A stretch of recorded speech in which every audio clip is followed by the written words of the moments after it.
Yeah, hello everyone. So, good evening everyone. Am I audible? Can you just type in the comment section? Yes, good evening.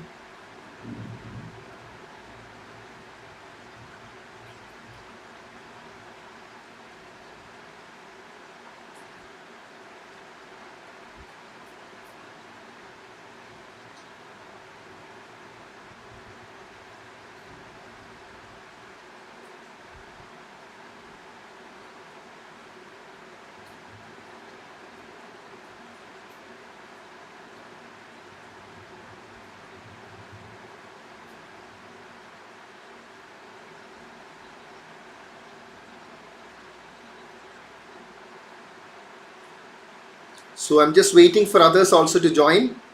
Okay.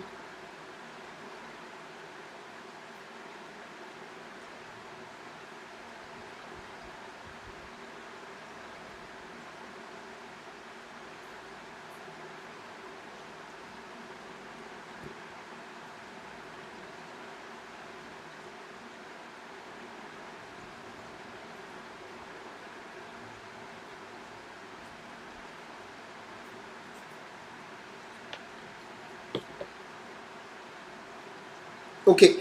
So, I hope everyone is ready and I think my audio, video, everything is perfect. So, we'll just start in another 30 seconds.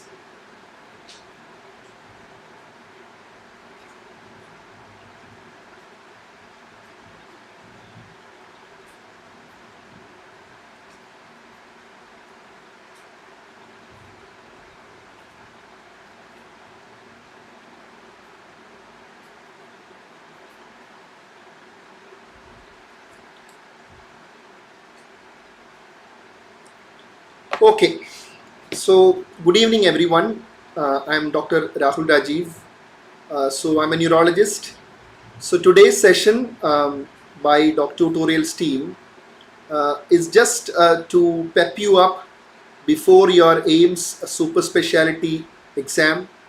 I'm sure that many of you are preparing for the DM exams, MCH exams.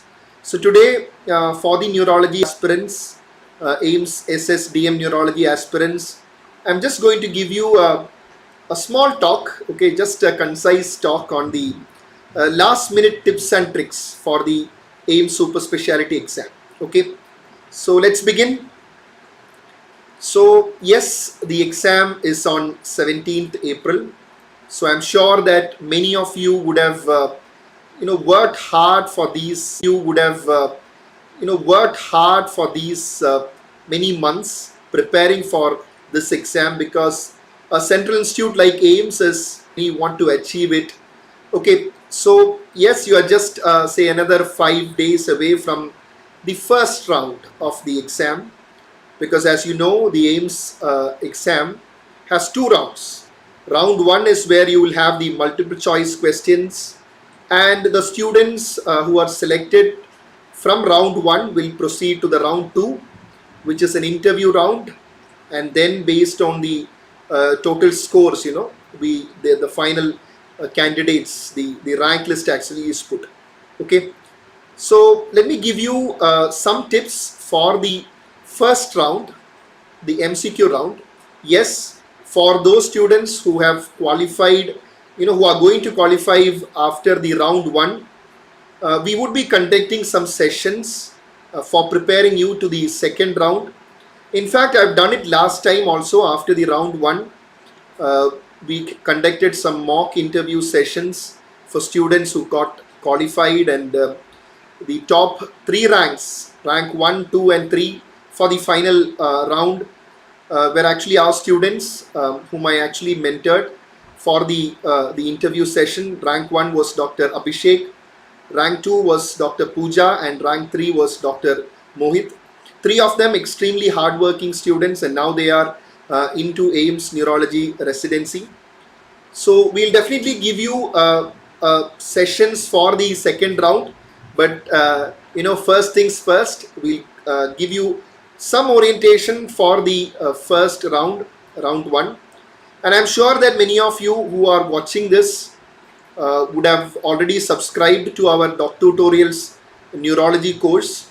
So we have a detailed neurology super specialty course in the DocTutorials app, where for every module of neurology we have the video lectures where everything is covered which are important for your super specialty exams in detail, okay, covering all aspects, not just your Harrison but also other textbooks like Bradley, Adams Neurology, as well as your Continuum Neurology. So this is an exhaustive course, and I'm sure that many of you would have already subscribed it. And if any of the viewers who are watching are planning to write AIIMS in the future, you can definitely subscribe to the course. It is very useful for your NEET exams as well, super specialty exams. All right. So, and in addition to the video lectures, you also have test series. We are conducting exams for you, and the exams again will be based on the video lectures, the standard textbooks, Harrison, Bradley, Adams. So it's a detailed course. So let's begin now on the final, the pep talk and the last minute tips and tricks for the AIIMS exam. Okay, so let's move ahead. So see, AIIMS exam, just an overview of the pattern regarding the number of questions. You know, there are 80 questions and to be answered in 90 minutes. Okay, that is for the round 1. And all these will be multiple choice questions. For the correct answer, you get 1 mark, and incorrect, there is a negative. So always be careful. There is negative 1/3. So as always, you know, AIIMS penalizes you more for negative answers. You know, that happens with any exam conducted by AIIMS, even for the postgraduate exams also. The NEET-PG, I mean the AIIMS exams, which is now the INI-CET. So there, you know, the negative is there, you know, 1/3. AIIMS always penalizes you more. So one thing you have got to keep in mind, the questions that you mark for review, remember, are not counted. This is very important. Okay, so if you mark some question for review, you have, if you plan to come back and write it, please make sure that you answer it. Because you see, if it is just kept marked for review, it will not be taken for valuation. Okay, so that should be, you know, kept in your mind. And if there is a tie in the total scores, it is based on the age, you know, the tiebreaker based on the age. The older candidate would get a preference over the younger ones. So that is a happy news for, you know, those who are slightly older. Okay, all right. Now I just brief you on what are the things that you have got to keep in mind in the last few days as well as on the day of the exam. Now remember, last few days, remember, do not go for too many new things. Okay? Just revise what you have learned over the past few months. Okay, just keep revising the notes that you have made, and if you have given some mock test, just go through the questions, try to build your confidence. Okay, so these last 5 days should be exclusively for revising what you have already learned and building your confidence. Because if you go for too many new stuff in these last days, what will happen is that, you know, you might feel that your preparation has not been adequate. So the confidence level might come down. So always, dear students, last few days, just build your confidence. Just keep on revising. Okay, all right. So now let me tell you what should be done on the exam day. Okay, so exam day, 80 questions you have and 90 minutes. Okay, 80 questions, 90 minutes.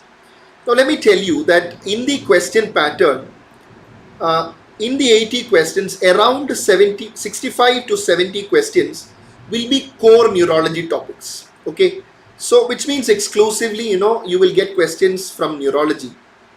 So that is, you know, one peculiarity of AIIMS. Many other exams, you know, would have lots of medicine questions also, but here majority of the questions are from core neurology.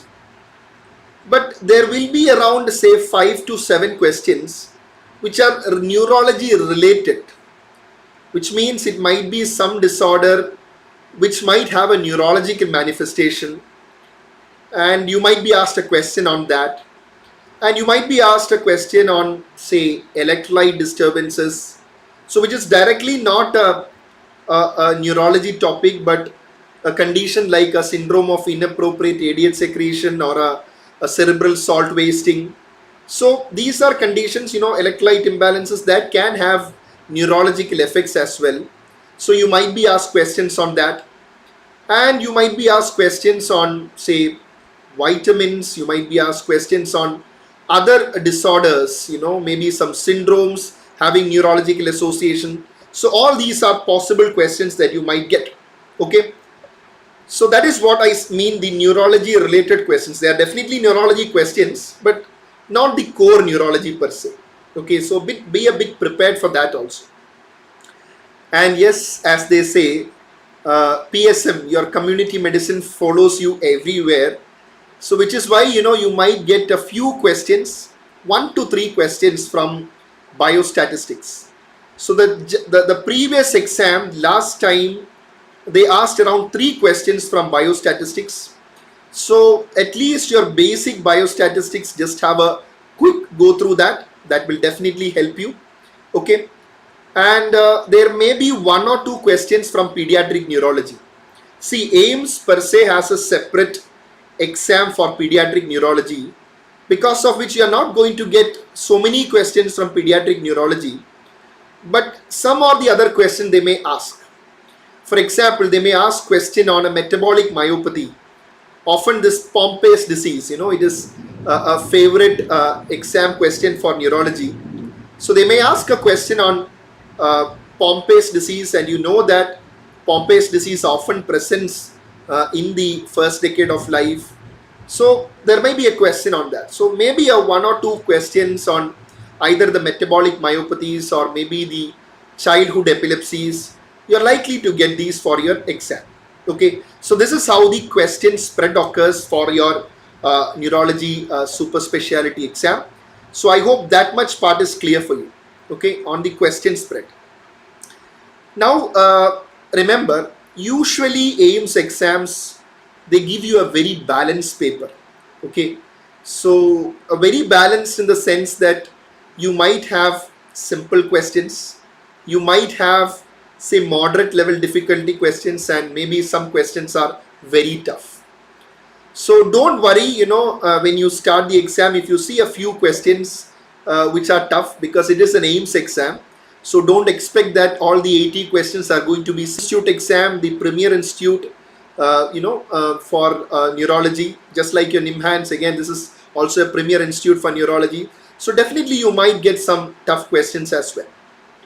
Now also remember, when I tell you it is a balanced paper, if you ask me, are all the questions clinical long stem questions? See, the pattern so far shows that AIIMS definitely does ask you factual questions as well. So the spread is like you will get factual questions, which you have read from your Harrison, or maybe from, if you have subscribed to our video lectures, from those topics, you will get factual questions also. But you will definitely get clinical scenarios also. So in clinical scenarios, yes, some of the questions might be long stem questions. And in those long stem questions, the examiner will be trying to figure out, your ability to make decisions.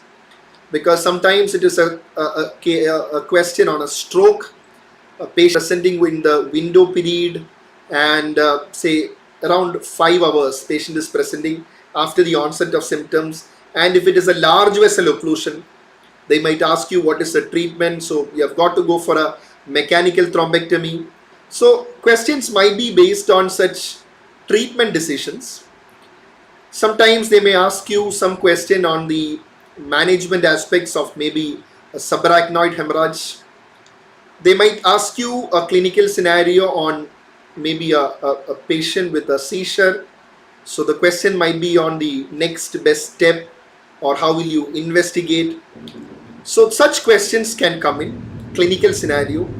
But mind you, whenever you see these clinical scenario questions, just do not get frightened.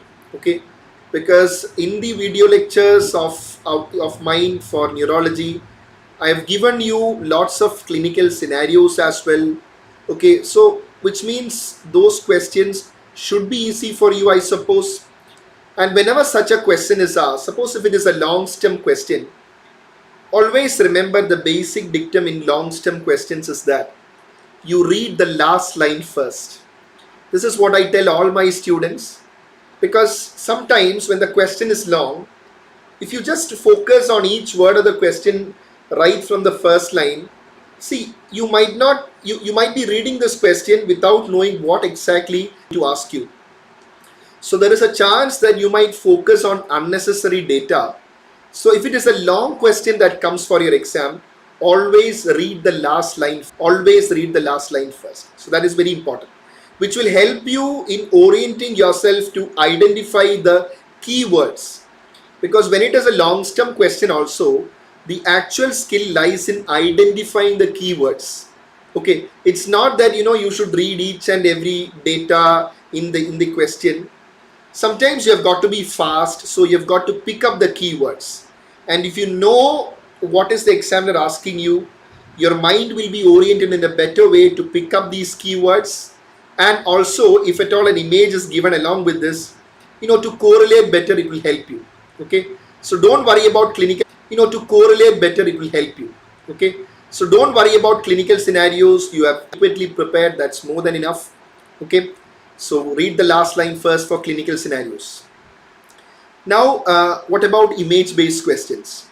See, the last exam, the AIIMS exam, they had around 6 to 8 image based questions.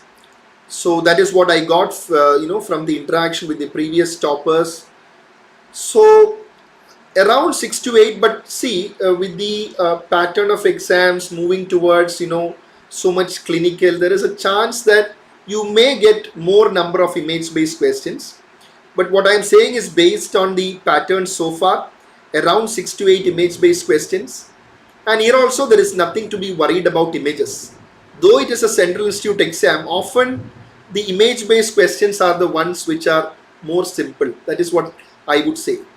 Because see, if it is a long stem question or an image based question, it again means that the question has more clues. It means the question is giving you more clues, and I suppose it is easier to answer such a question than a factual question. So never be afraid of your image based questions or clinical scenarios. Will you get questions from neuroradiology? My answer is yes. You might get questions. But here again, don't be frightened. Don't be frightened, the moment you see a question on, say, an MRI, okay, on the screen. Because many a times the clinical scenario given per se, or the question per se, would be giving you the answer. Almost 75% would be there in the question. And maybe, to make a final diagnosis or a final clinch, your imaging might help. For example, it might be a case of a patient with a rapidly progressive dementia in a 70-year-old male, an elderly male, rapid progressive dementia. So whenever you are having a rapid progressive dementia, I'm sure that the first thing that comes to your mind is a Creutzfeldt-Jakob disease. And yes, the image might be that of either a diffusion sequence or a flare sequence that is showing either your cortical ribboning or maybe your basal ganglia hyperintensities, okay, or maybe your the hockey stick sign because of affection of your pulvinar nucleus of thalamus. So these findings may be there in the radiology. But if you look at the question, if you just first focus on the image, yes, for those who know, I'm sure that you would be able to pick up. But often, the clinical scenario itself will give you a lot of hints, and the imaging would often support your diagnosis. Okay, so my point is there is no need to be scared or skeptical of the questions which are the images, neuroradiology images as well. Will you get questions from EEG? Yes, you may get questions based on EEG. But here again, the same point that I said about neuroradiology applies here also. The clinical scenario often would give you hints. Okay, and say for example, a patient is having a 14-year-old male presenting with some staring episodes and multiple episodes per day, and there is no loss of tone, and immediately after the event, he is aware of what is happening around. So basically I'm talking of multiple absence episodes, and the EEG might show a 3 hertz spike and wave pattern. So this might be a, say, somebody within the 4 to 8 years of age group. This could be a childhood absence epilepsy, or if it is a juvenile age group, it could be a juvenile absence epilepsy. So the EEG pattern of this 3 hertz spike and wave is classically described in a childhood absence epilepsy, can also be seen in a juvenile absence epilepsy. So remember, these EEG findings are supportive. Okay. So often, EEG in my module also on epilepsy, I've just given you some basics of EEG, or will be able to interpret, okay, what is this showing. So you can just quickly revise that module given in brief also on some basics of your EEG. Okay, so that will make things very simple for you. All right. So next is about important trials. See, definitely a Central Institute exam will ask you some questions to check whether you are aware of what is happening, up to date in neurology. So there may be a few questions on trials, recent trials mostly, like your Dawn trial, Diffuse 3 trial on mechanical thrombectomy, which we have discussed in our video lectures, neurology lectures. So such important trials which I have mentioned in my videos, just keep in mind that those questions may be asked. Okay, so the important trials always keep in mind. Now this is what you can expect in a paper of AIIMS. And next, let me tell you the mindset that you should have while writing the exam. Okay, see, in a paper of 80 questions, okay, over 90 minutes, first and foremost, time management is important. So always keep in mind that, okay, this is what you almost think that it's okay, almost 1 minute per question. Think like that. Okay, you have 90 minutes, an extra 1 minute for a question. So it's like you have to see the question, understand, and make an answer in that minute. So which means you have got to be fast. So make sure your time management is good. Okay, so while writing the exam, in between, you have some short-term time goals as well. After the initial 30 minutes, you keep in mind, okay, after initial 30 minutes, let me see, I should actually finish around 32 questions should be over by the first 30 minutes. So you go according to that, only then you would be able to adjust. Otherwise, what will happen is that if it is after 50 minutes that you realize that, you are behind, then it is difficult to come back. So always go according to the time, very important, time management. And second is, see, even if you, some questions here and there you have no idea of, don't be too scared, okay, because definitely expect some questions which are very tough. Some questions will be very tough. That's okay. Even if you miss out on those questions, nothing bad is going to happen. Okay, you will get selection. Don't worry about that. And next point I want to tell you is, while you are writing the exam, always keep this golden rule in your mind. It is simple, okay, that it is always one question at a time. Now, what do I mean by this? When you write the exam, suppose you have started with the first question. Suppose you did not know the answer to the first question, a very tough question. You go to the second question. You do not know. Suppose, okay, just 2 tough questions to begin with. You go to the third question. The third question might be a very simple question, but just because of the fact that the previous 2 questions were tough, your mindset, was a bit shattered. You're a bit apprehensive now. You're scared. Will this paper be too tough? So this might affect your third question. So it should not happen. So when you are focusing on a question, that is question number 3, your mind should be only on question number 3, not question number 2, not question number 1. They are over. And it should not be even question number 4. Never think, okay, what is the next question that is going to come. At a point of time, it should just be the question and you. Okay, so just focus, so that will help you think better, make better decisions in the exam as well. Otherwise, you would be too apprehensive and you will be able to answer only the factual question. So when a clinical scenario comes, you might not be able to think better. Okay, so please focus. I would always say focus is very, very important. Okay, and next point that I want to tell you is presence of mind. So these 80 questions that you are going to write, don't think that you are going to get a good rank just by your factual knowledge alone. In addition to that, your presence of mind is important. In the exam, there will be some twisted question, some clinical scenario, some long stem question, image question, maybe a question with the EEG.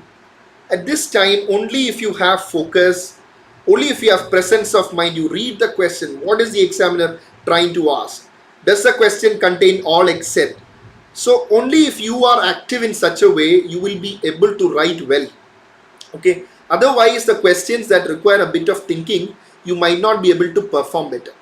Okay. So keep that in mind, presence of mind. Next point that I want to tell you is that the paper is of 80 questions. Okay, 80.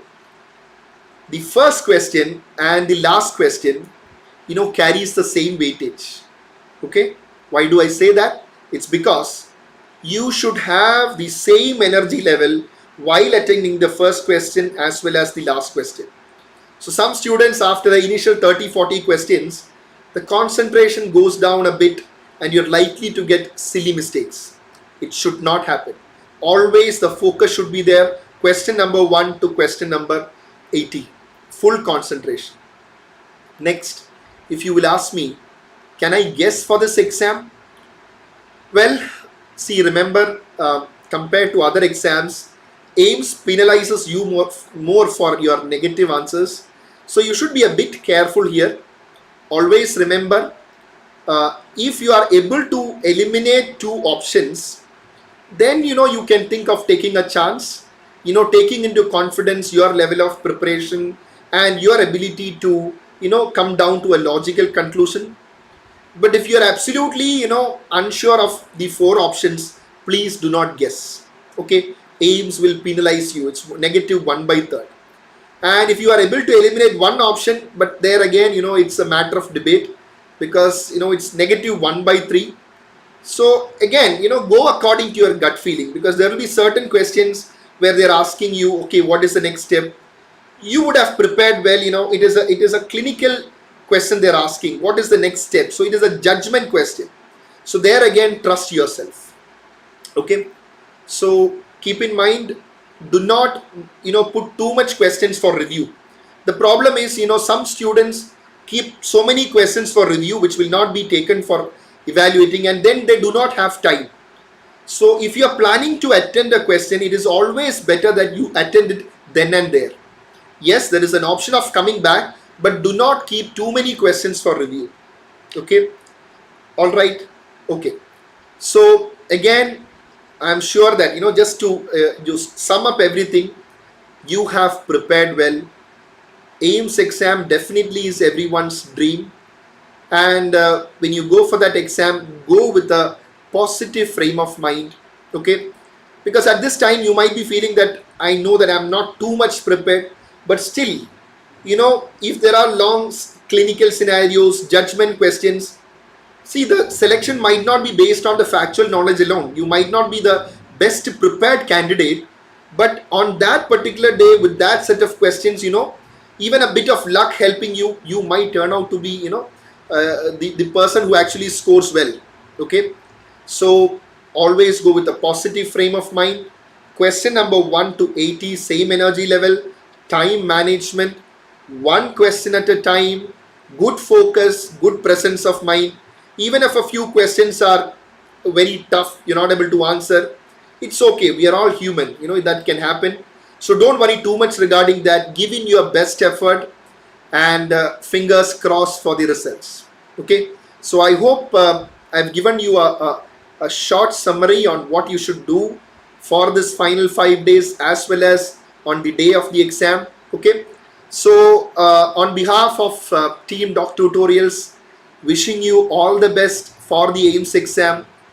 So once you're done with round 1, do keep in touch with us, because after the round 1, those who are selected, we will be giving you sessions to prepare you for round 2, where we will be conducting mock interview sessions exactly in the manner in which AIIMS conducts, so that you are better prepared for round 2.